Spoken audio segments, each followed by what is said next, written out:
继续要带台规台湾来行透透，来看到南投玻璃嘉年华发挥创意，甲铁桃米椰蛋树改采伫遮。为了要来到小亭环保，今年主办单位发挥创意，隆重收集11000件二手中古的铁桃米，做规台湾上界悬的回收铁桃米椰蛋树，要让大家了解环保有偌尔重要。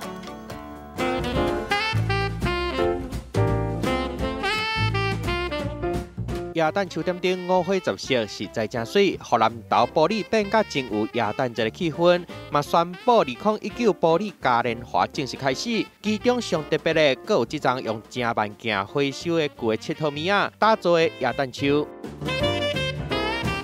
因为我一开始看不懂它是用什么东西去做的，然后我觉得今年这样还蛮特别的，对啊，就很环保，再利用的那种感觉。 对啊，不会说拿新的东西来用，然后用完之后又丢。真足甲看椰蛋树顶的黏细粒的铜球、囡仔耍的吉他、怪手顶顶各种的铁桃米啊，想会到的顶的拢有。这张讲是全台湾上悬有15公尺的回收旧铁桃米啊椰蛋树，远远看过去足羡目的。啊，计划这个活动的人就是希望用旧的铁桃米啊，让大家来重视环保。这个1个月内包含了我们的嘉南的玩具森林。 共享盛举的情况之下呢，我们很顺利的募到了1万多个玩具，90%是那种夜市玩一次就不要玩的玩具。11000多件的